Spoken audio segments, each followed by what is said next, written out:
Here you go.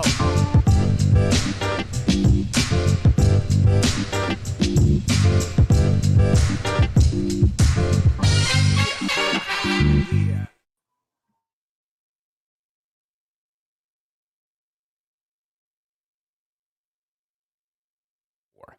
Infuriated. That's the nothing personal word of the day for February 15th, 2024. 4869. Exasperated. That's the nothing personal word of the day for February 15th, 2024. Okay? Ready? 489. Resignated. That's the nothing personal word of the day for February 15th, 2024. I could take 12 minutes right now and go through all of the words of the day that I've been thinking of with Coca since the shooting took place at the Chiefs Super Bowl parade. How do I make our show different when you're going to tune into 50 shows today, all of whom are going to use this as an example to get clicks, to get attention, to try to show you their view of how important the Second Amendment is or how absolutely absurd it is what took place, because this is a political issue. The issue that happened yesterday when shots were fired at a parade and someone got shot and killed, 20 people injured, absolute mayhem, a mother who was there with her children to witness a Super Bowl championship parade. It is like the old days of ticker tape parades when people would dress up and you see teams going down Broadway just to be able to get a piece of them. When I was in a parade, a championship parade as the president of a team, the amount of thought I gave, and this is 21 years ago, the amount of thought I gave to being shot at or having shots fired during the middle of a parade in Miami was zero, and this is Miami. We had security, of course. The security in my mind that was around us and around the players was to stop the onslaught of people who wanted just a piece of them, of us, an autograph, a picture, a something.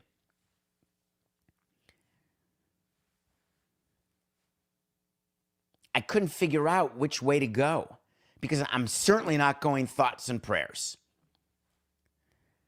The reason I started with infuriated is I was explaining to somebody yesterday how I internalized what took place, and I internalized it coming from a space of selfishness of what I used to do for a living.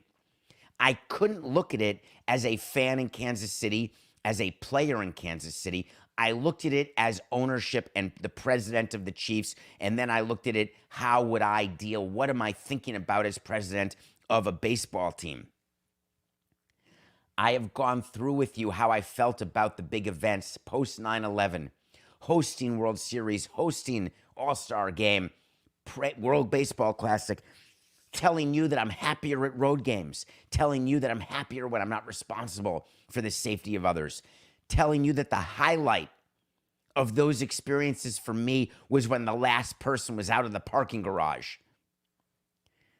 And then I started thinking to myself, maybe the word of the day is just pathetic. Not able to enjoy any moment because all you do is think about all the bad that can happen. And the reason why you think about all the bad that can happen is because all the bad keeps happening. But parades, mass shootings or drugstores, movie theaters. We got over it. We went back to movies. Tom Cruise, go back to movies. Hijacked airplanes. We're going to fly again. That won't happen again. Shoe bombers. Don't worry. Take off your shoes unless you pre-register in your TSA and you can leave your shoes on. About 11 years ago when there was a bombing at the Boston Marathon finish line, I was watching that from Marlins Park with Mike Hill. We had just run the Boston Marathon, and we were close with the director of the Boston Marathon, Dave McGilvery. Next year we went. Metal detectors around the finish line. That'll take care of it. Well, when we did the Boston Marathon 8 years later, the metal detectors were gone around the finish line, and now there was just increased security.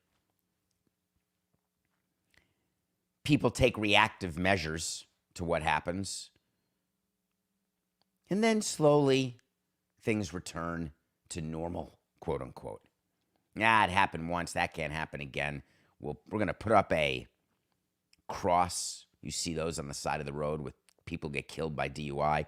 We're going to put up some sort of stone, memento, memory about events that take place. On this parade route, there will certainly be some sort of plaque for this mother of two who died during surgery for a gunshot wound at a damn championship parade. When we spent time preparing for these championship parades, we talked about route. We talked about how many police were needed in order to get the cars going safely. How many cars do we need? Which players are assigned to which cars? Then the rally, who's on stage, where everyone sits on stage, who speaks first, who speaks second, how we get public transportation, how many buses are available, metro movers, whatever the case may be. The police are prepped. They're on the lookout. They're bomb dogs. Of course, they're thinking about the possibility, but you actually think there's going to be an active shooter? And then the alert came yesterday.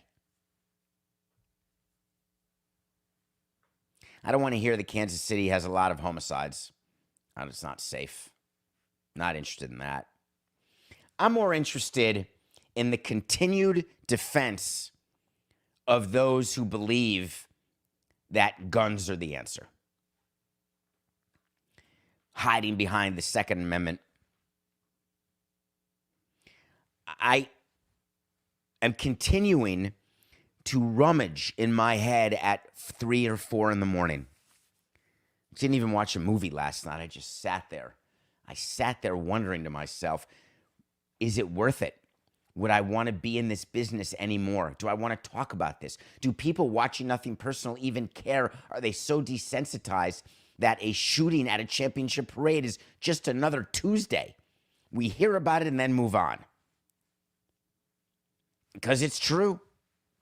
This will be the topic today, and then we'll get to talk about the fact that the Niners fired their defensive coordinator and the fact that baseball spring training has started. We have to provide entertainment. That's what Metalark or CBS or NBC or The Ringer, The Volume, Omaha, Barstool, any platform you want. We're here for entertainment to make sure that people can escape from reality. Is that it? Is that what I want to do? Is that really what I'm going to do with my platform? Is that what you're going to do with your day? Just have it not matter? Yeah, it didn't happen in my city. How do you think the people in Kansas City are doing? Good? Think they feel good? The owner of the team and the president of the team had to come out with a statement on the day of the parade. They had to meet their PR people, call their crisis PR people, and come out with a statement having nothing to do with their championship. Their social media people had to tweet it. Not pictures of the parade, not memories of what should be an amazing moment for a team to celebrate. Instead, they have to say we're truly saddened by the senseless act of violence that occurred outside of Union Station at the conclusion of today's parade and rally. We are in close communication with the mayor's office. At this time, we have confirmed that all of our players, coaches, staff, and their families are safe and accounted for.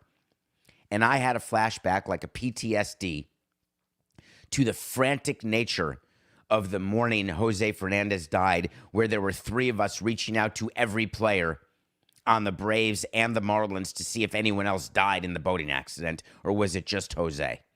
And we had a sheet where we were marking people as not dead. Later, we found out there were a bunch of players who were supposed to be on that boat. That's what the Chiefs were doing yesterday. They had a bunch of people calling all players, making sure they could reach them, and confirming that they were not shot and not in the hospital. Like marking them as safe during a natural disaster. There is nothing natural about this disaster. The great news from yesterday is that the criminals who did the shooting aren't dead. Yes, that is great news. The reason why it's great news is that we will be able to get in a forensic psychologist. We're able to get in police, detectives, professionals, and find out exactly what happened, what the guns were. And then the criminal justice system will get to decide how much air they ever get to breathe again, not behind bars. Whether it's a minute, a day, or no more days ever in their life. And the sports world is left realizing that the crossover between sports and the political issues not manifested by end racism that they put on their helmets or choose love or all the commercials that are done to try to stop poverty. There is no greater issue facing us than the issue of gun control. And I say that with full knowledge that Roe v. Wade was overturned by this Supreme Court and how absolutely insanely in favor I am of a woman's right to choose. I say that knowing that there are real issues that face people economically, physically, mental health, physical health. How do I put gun control this high up on my issue list? Because of my experience, because of what I did for a living, or because of the gut feeling I have inside that no matter how many fights are gotten into with fists doesn't lead to a mass shooting. No matter how many people go to drug deals gone bad, without guns, there aren't shootings. No matter how many people want to get attention, no matter how sick they are mentally, you bring a knife into a church, into a movie theater, you're going to hurt some people. You may kill some people, but it's not going to be sending hundreds of people into mass panic. You will have people like you had in Kansas City who attacked one of the shooters purportedly. It's a video. We don't know if it's one of the shooters, if it's one of the people who was detained. Unclear. Too much to be found out still. I don't like when I have to spend all night. I'm happy not to sleep and watch content. But when I have to spend all night trying to figure out what do I do with this audience, how do I feel about the size of the audience and the way we talk to you without, oh, don't talk politics, you lose 50% of your audience, horse hockey. You're not coming here for me to tell you about the X's and O's. You're coming here so you can think to yourself, well, David has a point of view that you should not be thinking about gun violence in a championship parade. Let's start with that. Do I disagree with that? If you disagree with that statement, that's it. It's like one of those flowcharts. You shouldn't have to worry about gun violence at a championship parade for your favorite team. If yes, then we move on to other questions. If no, you move on to other questions.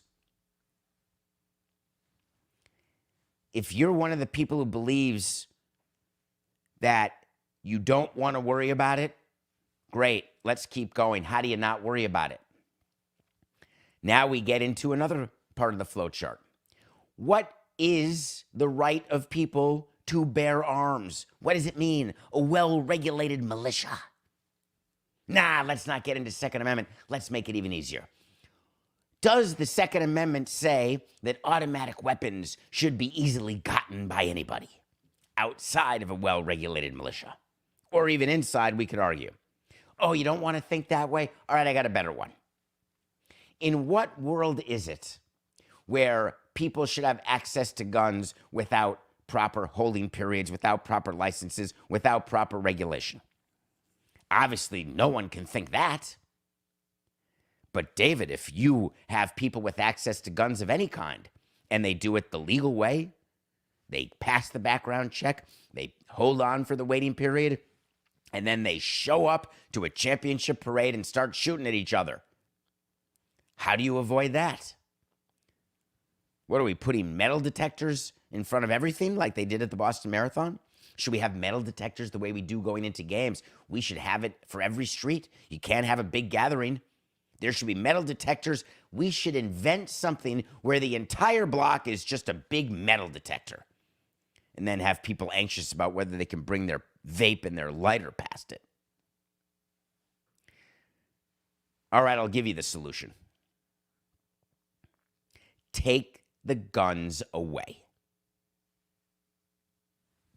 Turn me off. Do it. I'm not going to make less money. You'll miss some good topics and some good shows. Why can't we disagree on something and have you still respect the show and enjoy the show? Why can't the bosses that be at various companies let someone say something like I just said and not say, we're going to take your show away?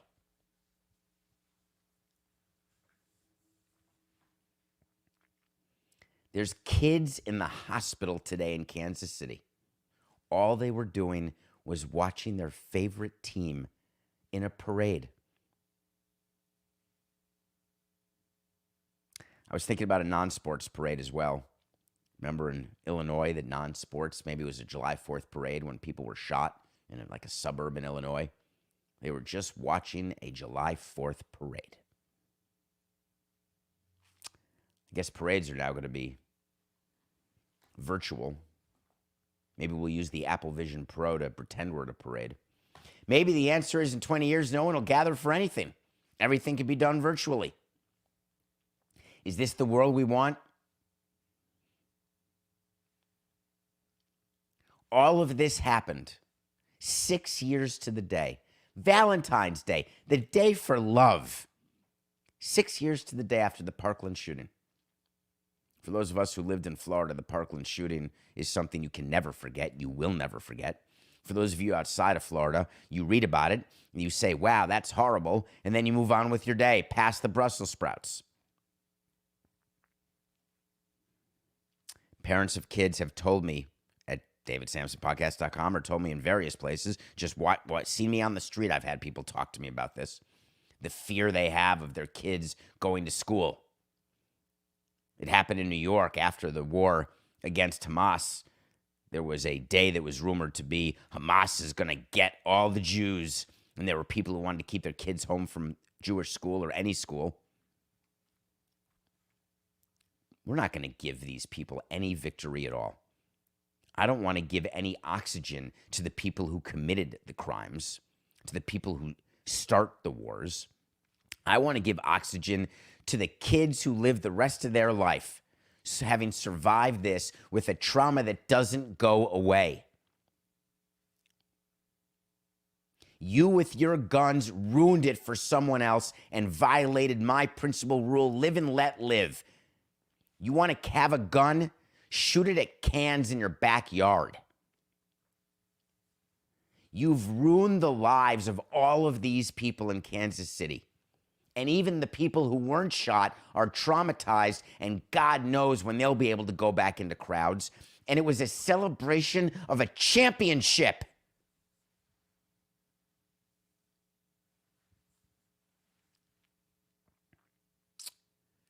Maybe infuriated was the word.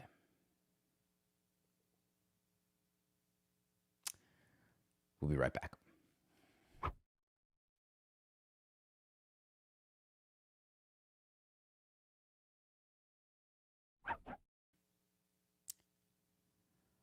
I never know what to do after a segment like that, Coca. We take a break, but during the break, am I supposed to then do exactly what I can't stand? Hey, wait to see when I tell you something's going to happen. When it does, great. When it doesn't, fine. Justin Verlander stinks.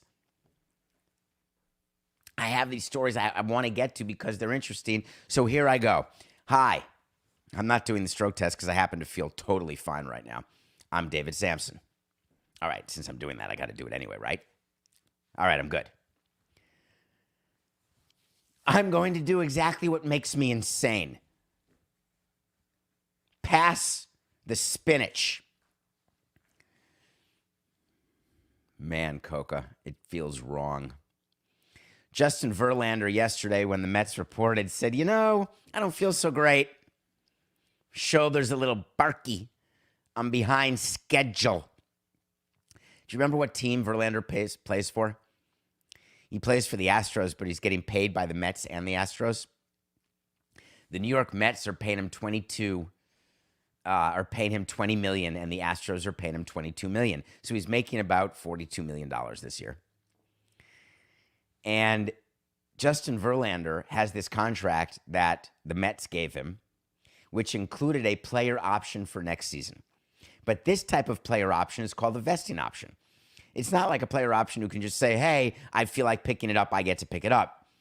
In order for the player to make the money in 2025, he's got to pitch 104 innings, 140 innings. If he pitches 140 innings, then he can say, you know what? I'm going to pick up this player option, and it's going to be for $35 million next year. And if that happens, the New York Mets have to give the Astros half of that. The New York Mets are highly incentivized for Justin Verlander to not pitch 140 innings for the Houston Astros this year, and it's not having anything to do with competition on the field. They are so highly incentivized that they may want to spike his soup. The good news is, I don't think they'll have to worry, because Verlander is behind for opening day, and he didn't want to say it, so I'll say it. Justin Verlander will start the season on the injured list. Wait to see. By the way, Coca, that's an official wait to see. Justin Verlander will not be in the Astros rotation to start the season. He will start the season on the injured list. Book it on this February 15th. But then when he misses a month of the season, which he will because he's missing this entire ramp up, so he has to start from zero, then the count will be on. Now, the interesting thing is that the Astros and their new manager, Joe Espada, who has been very busy sitting down with Josh Hader and Ryan Pressly and giving the closing job to Josh Hader and telling the best postseason closer of all time, welcome to the eighth inning. That's a great meeting to have. Don't believe what you read. That was not had just now. When Josh Hader signed with the Astros, he knew he was closing. And when Ryan Pressly got the call prior to Josh Hader signing, the Astros called Ryan Pressly before they signed Josh Hader. They are not so bad at what they do. Hey, we'll talk about it during spring training. No, that's not how it works. I mean, the player might lie to you. Hanley Ramirez lied to me, telling me that he'd be happy to let Jose Reyes play shortstop. I remember exactly where I was. No problem. Get Jose here. It'd be great for the team. I'll move to third base, and I'll love it. And I believed him. It turned out he was lying to me, and it ended up being a disaster because Hanley was angry and miserable. Don't worry. A-Rod will go play third. I want to win a championship. We got to let Jeet stay at short. Wonder whether Ryan Pressly said the same thing. No worries. I'm happy to have Hader close. So the Astros have incentive to get Verlander to 140 innings this year because having a pitcher at $17.5 million, no matter that he's 57 years old, just remember Lance Lynn got 11. When Lance Lynn gets $11 million, you are more than happy to have Verlander at 17.5. The Mets, of course, are incentivized not to get Justin Verlander to 140 innings because they don't want to pay 17.5 of his $35 million. So this is going to be awesome as it plays out during the course of the season, though, of course, it's not going to play out until at least a month into the season. Signing pitchers is a fool's game. Now, Verlander is actually a great example of a long-term deal. His last long-term deal was terrific, pre-Mets. Max Scherzer's long-term deal with Detroit, outstanding. Very, very few of these deals am I in favor of because mathematically they just don't work. Like everyone who's so excited about Yamamoto, he is going to be the greatest. Let's watch the Dodgers. There is zero chance he will be productive for the course of his entire decade-long deal. Zero. Mark my words. The other thing that you find in a fortune cookie after you win a World Series, when you're not worried about issues at a parade, is you cannot have irrational exuberance as it relates to signing one of the players who got you the ring. Believe me, it's hard when Pudge Rodriguez signs with Detroit after winning a World Series in Miami. It's hard. It's hard to run your team the way it's supposed to be run, trading Derek Lee when you get the most you can for him. It's hard. God bless the Washington Nationals. They won the World Series in 2019. At the time, Ted Lerner, an absolute mentor, loved him, still alive. Scott Boras knocks on Ted's door and says, hey, you got the World Series MVP as a free agent. You got to sign him. You have to sign him. Oh, no, we want him. We want him. Stephen Strasburg has been an injury problem his entire career, and he happened to be healthy for the World Series drive. And when he's healthy, he's incredible. But if you don't have your health, what do you have? Strasburg signed a $245 million deal in December of 19, 2 months after the Nationals won the World Series. We've talked about this contract ad nauseum because it is the single worst contract in the history of all sports. The number one is the Boris Strasburg contract, and I blame the Nationals. Stephen Strasburg is still owed $105 million of that deal. Stephen Strasburg has one win since he signed that deal in December of 19. He started 8 total games in 2020, 21, 22, 23, 3 seasons plus a COVID season, 8 games. He's thrown 528 pitches. He's done. He will never pitch again. I've told you that. Why are we bringing this up again? In September, it was this big announcement, Strasburg to retire, celebrations to be had. And then all of a sudden, there was a problem. There was a leak. They had no deal cut with Strasburg for him to retire. The owner came out and said, we look forward to seeing Stephen when we report to spring training. Up yours, Boris, and screw you, Stephen. We can't even remember the World Series title was so many years ago. We don't want to pay you what we owe you. We want to get over the fact and fix the fact and cure the fact that we were prize fools for signing you to that deal. And we are not in a position where paying you makes sense. Strasburg stands up and says, it's a guaranteed deal. This ain't the NFL, baby. Pay me my money. Down. That's for you, Jason Stark. I promised Jason I'd work in a Springsteen lyric into today's show, and that was before what happened in Kansas City. Didn't think it was even going to be possible. Found a way to do it. Ding. Towels in room 4. Pink Panther. Ding. How do you not pay a player when you've given them a guaranteed deal? You can negotiate and say, hey, Steven, could you do me a favor and retire? Steven would say, I'm not going to retire. If I retire, I don't get any money. Did you know that when you retire and you've got money left on your deal, you do not get the money left on your deal when you voluntarily retire? So players don't voluntarily retire. You can go to a player and say, hey, can we figure out how to redo the payments just to help us so we're not paying you all this money? Let's spread it out over 40 years instead of over 10 years. And the Nationals have deferred so much of this money already. But the player has the right to say no. How does this work?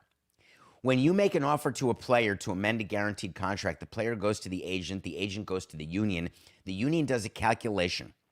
What is the impact to the guarantee by redoing the payments? That's when you start with the assumption of discount rates. And if the player's union uses a discount rate, that shows that the amount of money that the player will get is $1 less than what the player was promised at signing, the player's union will say, no, thank you. Players will be allowed to redo their contracts only if they do not give up $1 of guarantee. What the Nationals and what the owners and what baseball always tries to do is say, hey, you didn't give us anything for your contract. Aren't you willing to renegotiate it? Please? When you have to do like pretty please with sugar on top, do you know what that actually means? It means you have no legal standing whatsoever. The Nationals have no legal standing whatsoever. Here's what the Nationals can do. They can make Stephen Strasburg keep doing his job. And I love it. The GM of the Nationals, Mike Rizzo, came out just yesterday. And he said, hey, Strasburg's locker's here. We're ready for him to come to spring training. We know he's hurt, but he's come here. We'll do some rehab, get him ready. We'll put him on the 60-day IL, get the roster spot back. Right now, he's on the 40-man roster. Costing a player a job. But Stephen will get put on the 60-day IL. When you're on the 60-day IL, we've got you. Rehab in Florida. Actually, we'd like to see you in Washington. Turns out Stephen didn't go to Washington much last year, but the Nationals can make him come every single day. Strasburg can grieve it all he wants to the union. They can take a grievance. We have an injured player. We have the right to tell the injured player where that player needs to rehab. Very often, we want the injured player rehabbing at spring training or rehabbing where they live. But if we wanted to, and we were angry, we could say, hey, be at the ballpark every single day. By the way, come on the road with us too. We're bringing rehab with us on the road. What the Nationals are doing is saying we want Stephen around because he's so good with younger players. We want him as a mentor. What a bunch of horse hockey. The Nationals don't want Strasburg around. They don't want to be reminded of a bad signing of a glory time that was and now is not any longer. They're doing this until Strasburg renegotiates his deal and then he can retire. In the meantime, Rizzo has to say, we treat him like every other player on the 40-man roster. Yeah, okay.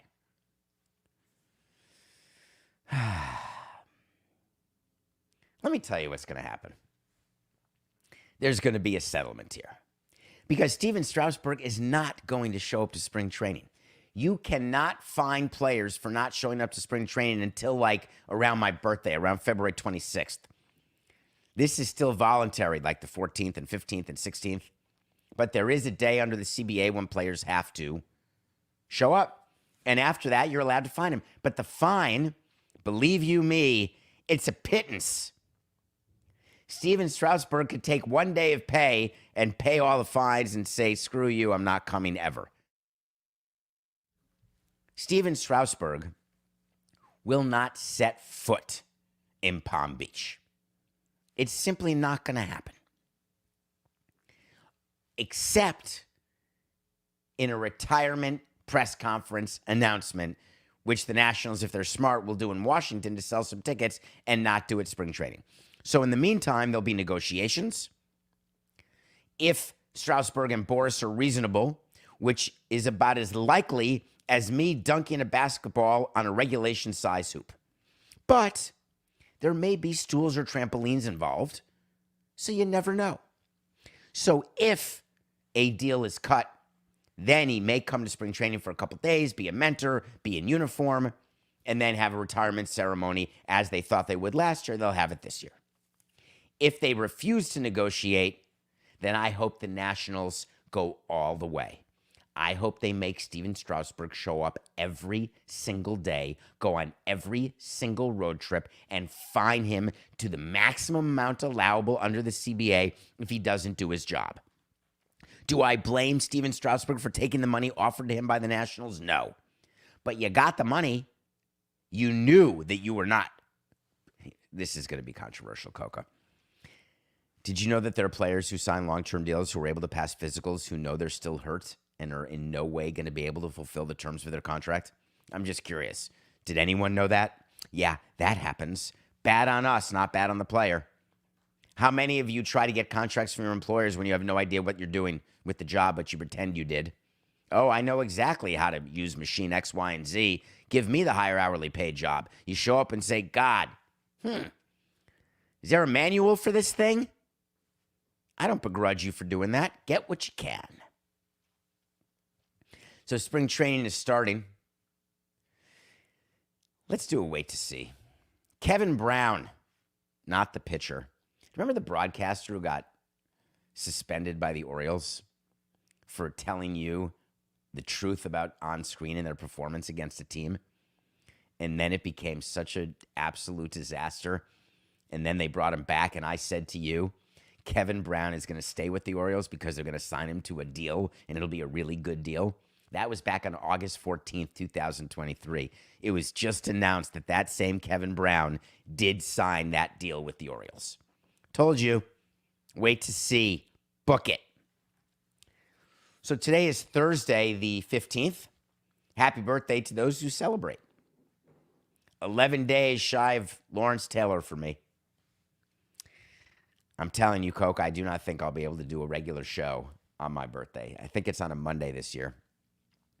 And I'll explain why on that day. But spoiler alert, Lawrence Taylor was always my favorite player and on the field. And I viewed his uniform number as a number that indicated the end of the road. So on Thursdays, we review a movie that is based on my top 100 list, and we do it randomly. And last week, I told you that I was going to watch again and review Arthur. Arthur is a movie starring Dudley Moore, John Gielgud, and Liza Minnelli about a son of a very rich family who is a playboy, who doesn't work for a living, who's an absolute alcoholic. No one plays alcoholic better than Dudley Moore. The reason why I have it ranked number 90 on my top 100 list is you will not find a movie, and it ages extremely well. I watched it again this week. The Russell Brand Arthur, forget, do not watch. Arthur 2 on the Rocks, do not watch. Just watch the original Arthur. It is a masterclass in acting by Dudley Moore, by John Gielgud, Ted Ross as Bitterman.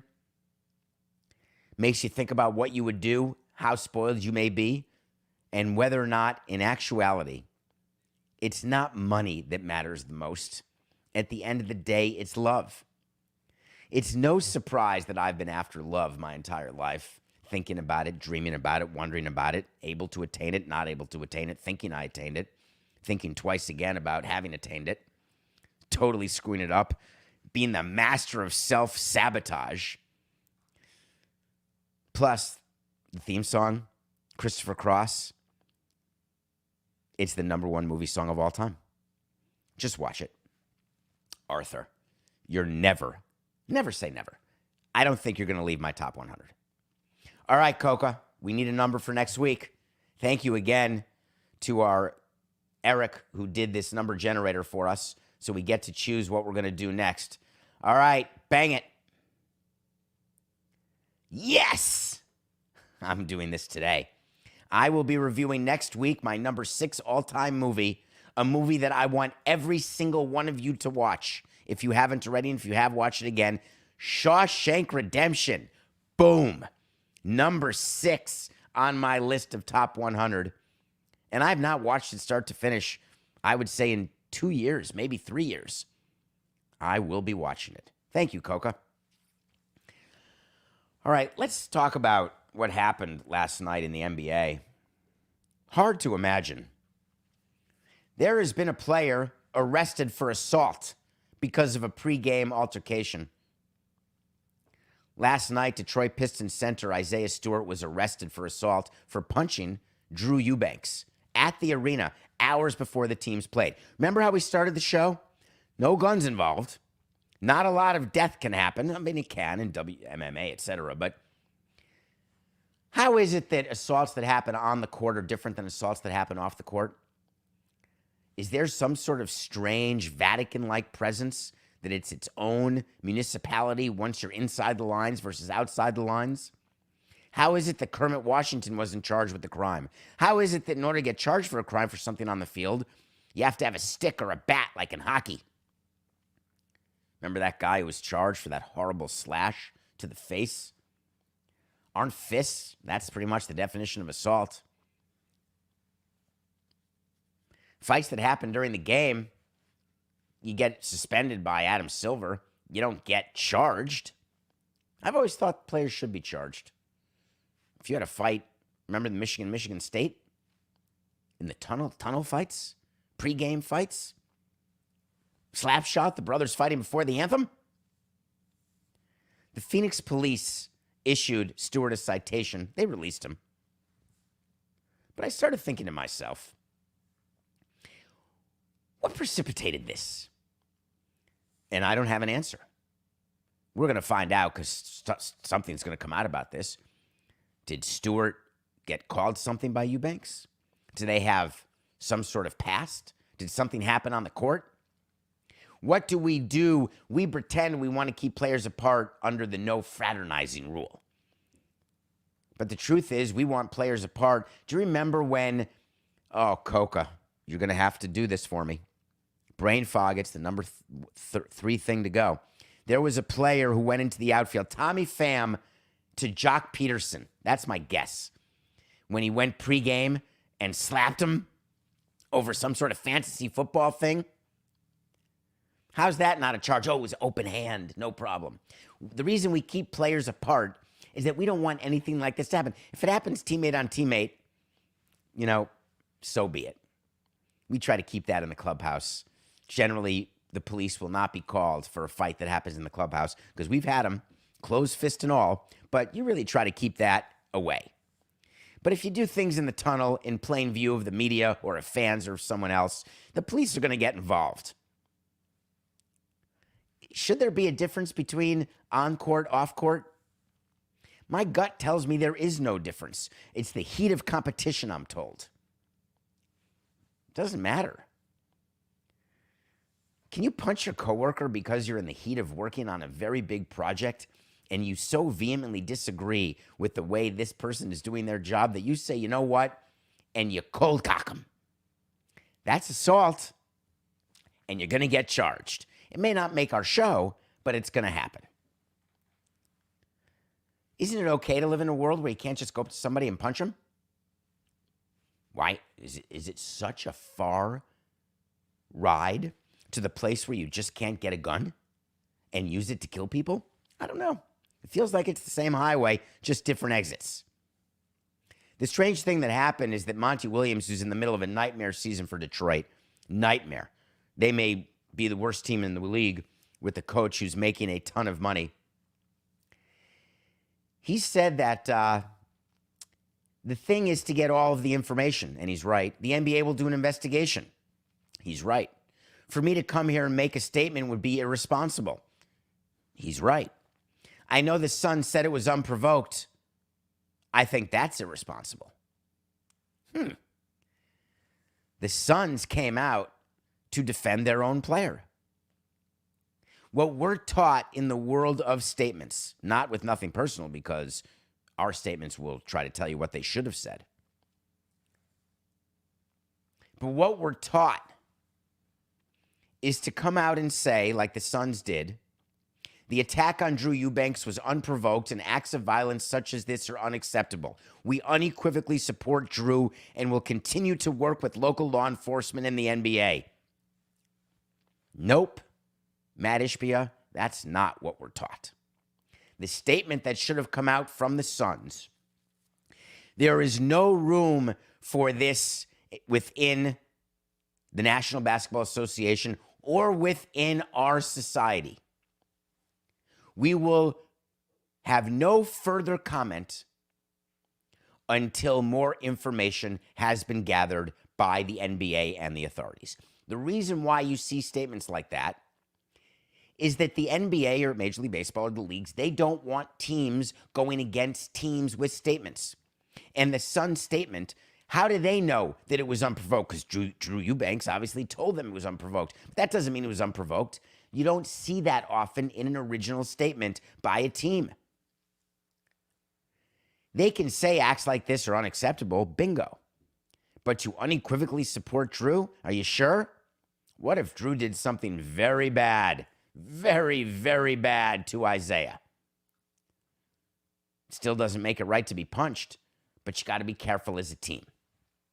So the Suns got ahead of themselves. Monty Williams called out the Suns, and Adam Silver now has a distraction. The distraction is that he's got to get to the bottom of who did what and then figure out who's going to get punished how. The only thing I can guarantee you is someone's getting punished. All right, nothing personal. Pick of the day. We are up to 24-25. We had the Lakers getting 5.5 against the Jazz. Were you a chicken? Were you nervous to take the Lakers because LeBron wasn't playing? Don't be. Tonight we are going with the Bucks 11.5 over the Grizzlies. The Bucks have been an unmitigated disaster since Doc Rivers took over. They need to get healthy, and there's no better team to get healthy again than those John Morant-less Memphis Grizzlies, we stinkies. The Bucks will win this game. I had this in my Lamborghini Back to the Future machine I had this line somewhere around 19.69. So we are certainly taking the Bucks minus 11.5 over the Grizzlies. I appreciate that you gave me the time today. We will get to the story that I wanted to talk about today, and Coca hates when I promise this, but I want to talk about Steve Wilkes being let go as the Niners defensive coordinator, and we'll find a way to get to it tomorrow. I appreciate and am honored by the time that you give me every day. We will keep going. This is nothing personal.